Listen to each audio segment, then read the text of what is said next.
Praise the lord. దేవునికి మహిమ కలుగును గాక. ఈ దినముకే దేవుని మాట. సామెతల గ్రంథము 15వ అధ్యాయము 13వ వచనం. సంతోష హృదయము ముఖమునకు తేటనిచ్చును, మనో దుఃఖం వలన ఆత్మ నలిగిపోవును. ఈ వచనములో మనకి సంతోష హృదయము అలాగే మనోదుఖము అనే రెండు మాటలు కనబడుతున్నాయి. చాలామంది మనోదుఖముతో ఉన్నప్పటికీ కూడా వారు తేటగా కనబడడానికి అనేకమైన ప్రయత్నాలు చేస్తారు.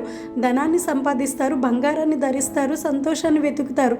అయినప్పటికీ కూడా వారికి దొరకకపోతే హాస్పిటల్స్కి వెళ్తూ, కౌన్సిలింగ్ తీసుకుంటూ, యోగా చేస్తూ, కామెడీస్ చూస్తూ రకరకాలుగా సంతోషాన్ని సంపాదించుకోవడానికి ప్రయత్నం చేస్తారు. కానీ ఎక్కడా సంతోషము దొరకదు. కీర్తనకారుడు తన అనుభవంలో నుండి రాస్తున్నటువంటి కీర్తన.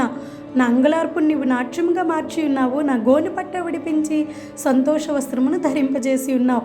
గనుక మన దుఃఖమును తీర్చి మనకు సంతోషాన్ని ఇచ్చేది ఆయనే. దేవుడిచ్చేటువంటి సంతోషాన్ని ఎల్లప్పుడూ పొందుకుందాం.